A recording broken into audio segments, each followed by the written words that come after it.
but before they can argue further, Shijima suddenly closes in on them, unleashing his Magatsu's breath technique. A powerful beam blasts toward them both. Suo manages to block it, but Kanagi is sent flying, his body struck by the devastating attack. He crashes into a tree and his vision starts blurring as consciousness slips away. As he drifts into unconsciousness, he sees Hinoki and the mage's soul standing before him.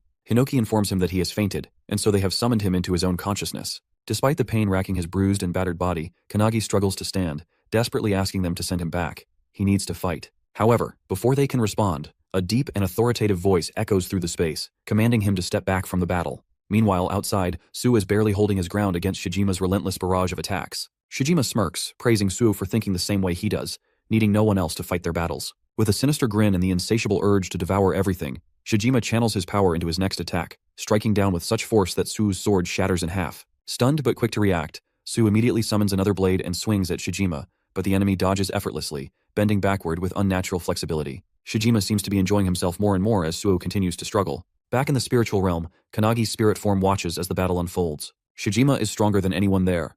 Hinoki states that this is far beyond what Kanagi can handle. The mage adds that Shijima's precision is terrifyingly high. If there had been more humans living in this place, he might have already ascended to the rank of a demon king. She warns Kanagi that if Shijima consumes his life as well, he will become even stronger and unleash havoc upon civilization. She calls their discovery of the grimoire nothing more than a mere coincidence. Hinoki then steps forward, requesting that Kanagi lend them his body so they can handle the matter themselves. However, to their complete shock, Kanagi flat out refuses. Apologizing, he firmly states that this isn't training, this is real. He must overcome this obstacle on his own, just as he will in the future. With unwavering confidence and determination, he looks at them and asks if they agree with him. The mage tries to argue, but is interrupted by Hinoki, who laughs out loud. He tells Kanagi that he has already defeated them. Placing a hand on Kanagi's shoulder, Hinoki reminds him of his claim to surpass the founders.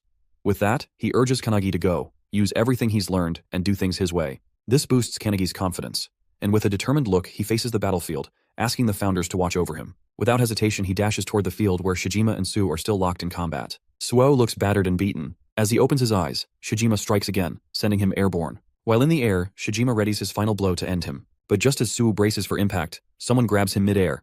His sword and body are seized by Kanagi. Midair, our boy burrows Suo's sword, and with a swift motion, he throws him toward the ground, away from the incoming magic beam from Shijima. Suo lands hard on the ground, and Shijima turns his attention back to the airborne Kanagi. He releases another Magatsu's breath aimed directly at him, but is shocked to see Kanagi calmly wielding Hinoki's one-handed sword style. With a sharp focus, Kanagi slashes through Shijima's breath attack, cutting it cleanly in half, and with precise control, he strikes Shijima's arm, severing it from his body. Shijima, stunned and horrified, is left speechless, unsure of what just happened. Shaking with fury, he yells about his identity, but Kanagi, his face set with unwavering determination, responds coldly that he is the one who will surpass the founders. The mage observing the battle asks Hinoki if Kanagi will win against the Dark Magus, but Hinoki himself does not know yet. However, he is certain that Kanagi is not foolish. He suspects that Kanagi may have learned something new while he was asleep in the car on the way here. A wide smile spreads across Hinoki's face as he wonders if it is something beyond his own understanding. Suo, watching Kanagi move with such efficiency and fluidity, is equally shocked. Just moments ago, he had rejected Kanagi's help, yet now it is that very help that is saving his life. Meanwhile, Kanagi relentlessly slashes at Shijima, forcing the latter to teleport backward and counter with his dark art skill, Pomegranate. A barrage of energy blasts hurtles toward Kanagi. He tries to dodge them but quickly realizes that they are tracking him. Jumping around in an attempt to evade, Kanagi finds the blasts persistently chasing him. Suddenly, he recalls one of the founder's skills, Aftershock. Slamming his foot into the ground, he erects a stone barrier in front of him, blocking the incoming attacks. Shijima is taken aback by Kanagi's tactics but quickly hurls more blasts his way. In response, Kanagi utilizes the shattered stone fragments to shield himself once again. Seizing an opportunity, Kanagi combines two skills to flash behind Shijima, but Shijima barely manages to dodge in the nick of time. Countering immediately, he unleashes his Plate of Yin Blast, striking Kanagi. Though Kanagi takes the hit, he absorbs most of the impact. Using an airborne rock as a springboard, he lunges at Shijima, recalling the lessons passed down by the founders. Shijima evades once more, but the sheer variety of techniques Kanagi employs leaves him stunned. The founders, watching from afar, are equally shocked by Kanagi's rapid growth and relentless assault. However, Shijima is not done yet. With a dark glare, he activates his forbidden art, summoning a towering skeletal monstrosity through skeleton fusion. This colossal creature looms over all, radiating a powerful, malevolent aura. Shijima smirks, declaring that this will be the end. The giant skeleton swings its massive palm toward Kanagi as the founders yell for him to run, but Kanagi stands motionless, staring at the incoming attack. Deep in thought, he acknowledges that even if he goes all out, he still lacks the power to defeat Shijima. He realizes he needs something more, something beyond his current limits. Recalling the lessons from the mage and Hinoki, Kanagi remembers how to wield Shining Flame and Hinoki's one-handed sword technique. He recalls Hinoki teaching him the Wave Blade attack and various slashes. Drawing upon both teachings, Kanagi channels Shining Flame into his hand while infusing his sword with Hinoki's skill, transforming his weapon into a blazing blade. The mage and Hinoki watch in shock.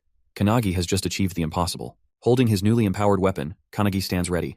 The technique he has just executed is called Blazing Fire Cutting Blade. Without hesitation, he dashes toward the skeletal beast, swinging his fiery sword as Shijima watches in utter disbelief. Remembering Hinoki's teachings about the blade and mage's magic arts, Kanagi desires more than just those two. With that determination, he manages to use the Blazing Fire Cutting Blade skill, engulfing his sword in flames. With a swift swing, he cleaves through the skeleton, splitting it from head to toe, while also slashing Shijima in half. Everyone is shocked by this feat, combining two magic skills in such a way. The alchemist founder is particularly amazed, calling Kanagi an irregular for his ability to switch and combine all kinds of skills. He never expected Kanagi to be capable of merging techniques so effortlessly, and he suspects there may be even more to his potential. Suddenly the alchemist vanishes, leaving Hinoki confused. Mage, overhearing his words, agrees, realizing they may have underestimated Kanagi's abilities. She now feels a twinge of concern, wondering if it's wise to raise someone like him. However, Hinoki is thrilled by Kanagi's power and eager to see just how far he can grow. As Kanagi lands on the ground, exhausted, he is shocked to see Shijima, who had been cut in half, beginning to regenerate from his own blood. Furious, Shijima snarls that if the attack had hit his head, he might have died. Channeling a dark energy, he forms a death ball, vowing to end things himself. But just as he speaks, Su suddenly slashes his throat from behind. Shijima is decapitated, caught completely off guard. As his body collapses, Suo grabs Kanagi, who has fallen unconscious. Holding him, Su recalls a distant memory.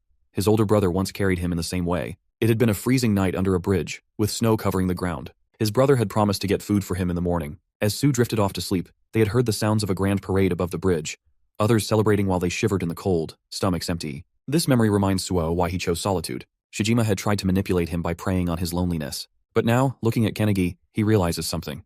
He is not truly alone, and even if he is, he can endure it. As he ponders this, the barrier around them begins to crack. Akane and Hanada rush in, immediately worried upon seeing Kanagi unconscious. Once they confirm he's only passed out, Hanada notices the barrier is collapsing from the inside. She warns that they need to act quickly.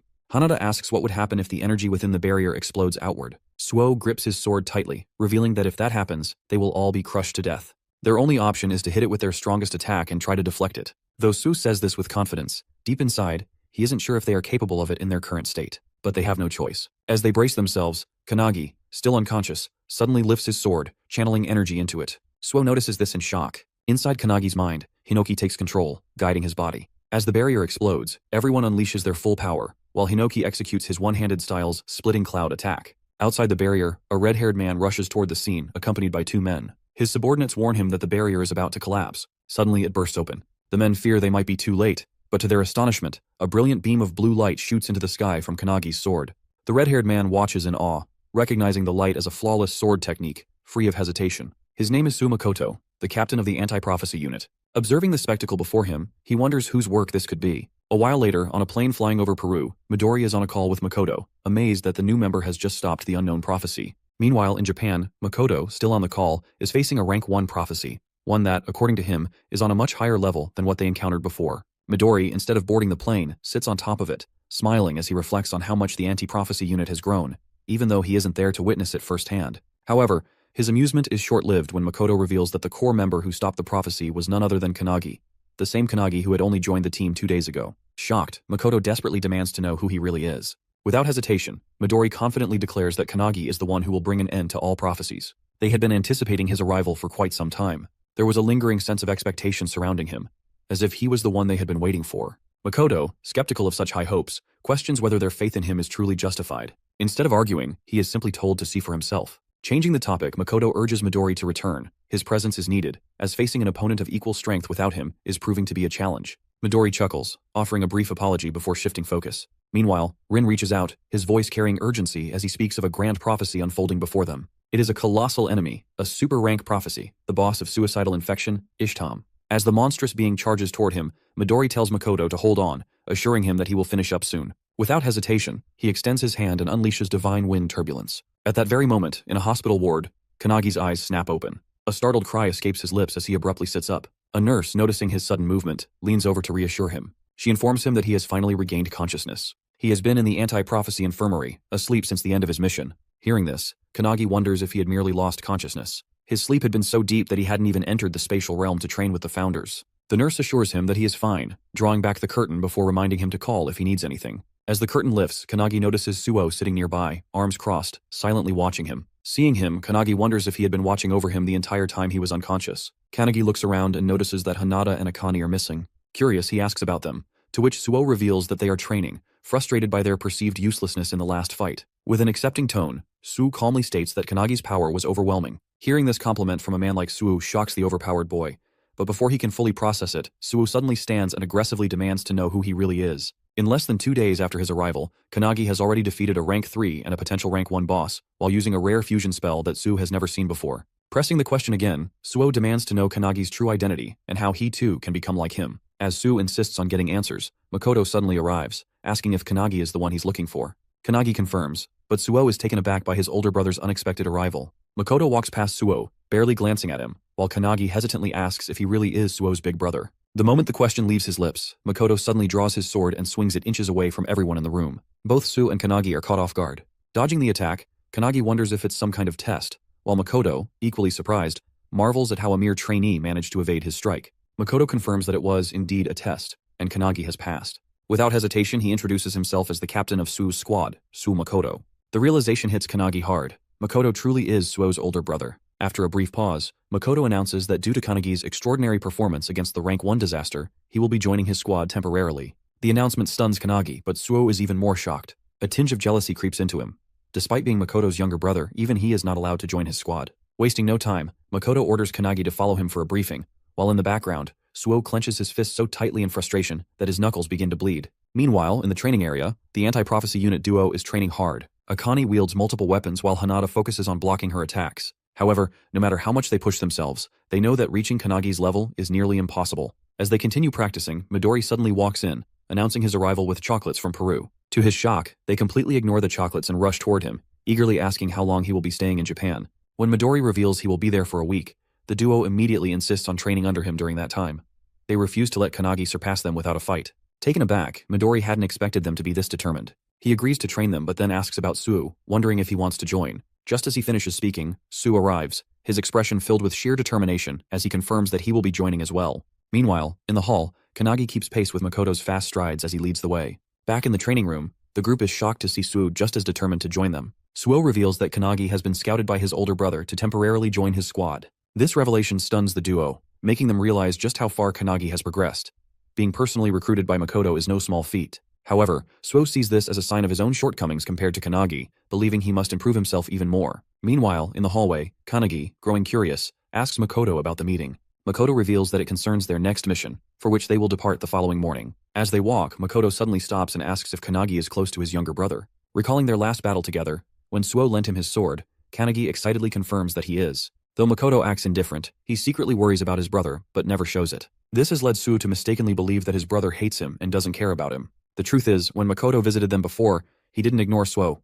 He simply couldn't bear to look at his wounds. However, this misunderstanding made Suo believe his brother was disregarding him, fueling his determination to risk his life and grow stronger just to get Makoto's attention. On the other hand, Makoto doesn't want Suo to become stronger. He just wants him to be safe. This deep misunderstanding drives Suo's resolve to surpass Kanagi, believing that only then will his brother acknowledge him. One day he hopes to defeat Makoto himself. Meanwhile, Kanagi, still curious, presses Makoto further, and Makoto finally admits that he truly does care about his little brother. Kanagi finds this heartwarming. Back in the training area, as Suo explains everything to the group, Akane finds it confusing. Even though Suo talks about surpassing his brother and proving himself, he still respects him deeply. Continuing her training with Hinata, Akane remarks that, in the end, Suo just wants his brother's attention.